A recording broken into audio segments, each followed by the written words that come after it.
Begini ya, saya ingin ingatkan bahwa PBB sudah mengeluarkan resolusi tanggal 15 Maret. Ya, tanggal 15 Maret tahun ini resolusi tentang anti Islamophobia. Jadi Islamophobia itu tidak boleh. Nah, kayaknya Indonesia kan justru sedang subur-suburnya melaksanakan politik Islamophobia. Nah, kalau ini bukan dari gerakan Islamophobia, pertanyaannya, benarkah gerakan khilafah ini sudah membahayakan NKRI? Seberapa besar pengaruhnya terhadap kedaulatan NKRI? Menurut saya banyak yang lebih berbahaya. Ya, penyimpangan terhadap pasal 33 UUD 45, oligarki ekonomi yang sudah merasuk ke oligarki politik, ini lebih membahayakan. Jelas-jelas bertentangan dengan UUD 45 dan membahayakan kehidupan bangsa dan negara. Presiden threshold 20% yang bolak-balik digugat ke MK tapi tetap dikalahkan. Ini lebih berbahaya. Saya kira hakim MK itu harus ditangkap juga.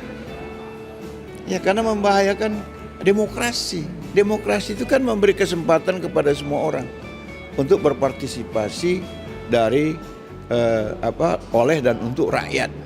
Dan kan ini memang isi dari pasal 6 Undang-Undang Dasar 1945 bahwa semua partai boleh mengajukan calonnya, baik partai itu sendiri maupun gabungan. Nah, ternyata dibatasi. Nah, ini kan di judicial review berkali-kali. Ya, MK kan keliru sebenarnya. Ini juga membahayakan loh. Dan potensinya udah terasa. Karena oligarki kemudian sudah mengantongi tiket-tiket siapa yang bakal menjadi calon pemimpin Indonesia ke depan. Ini berbahaya. Tapi ini nggak ada sorotan apa-apa menurut saya. Malah aman-aman saja.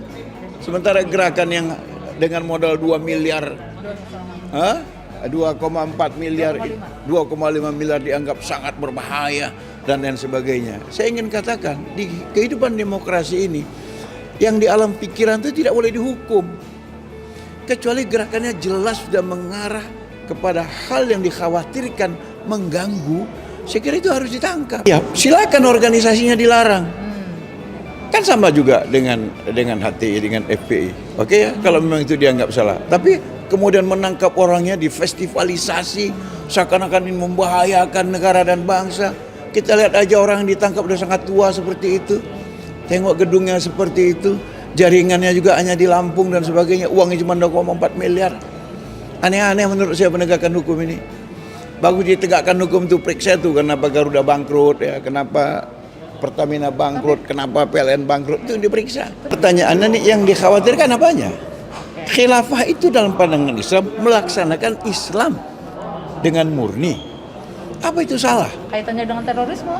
Siapa bilang? Itu tadi Islamophobia, bahwa teroris is Islam, Islam is teroris. Itu sudah ditinggalkan di luar negeri, sekarang ditumbuh-suburkan. Saya kira ini kemandekan berpikir dan mematikan demokrasi. Nah, itu yang kita khawatirkan. Berhentilah dengan politik Islamophobia, karena Indonesia ini diperjuangkan sebagian terbesarnya adalah oleh umat Islam.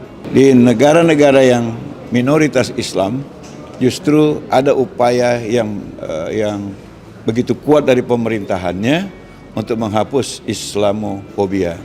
Tapi ironisnya di Indonesia yang penduduknya mayoritas Islam, justru upaya Islamophobia sedang digalakkan.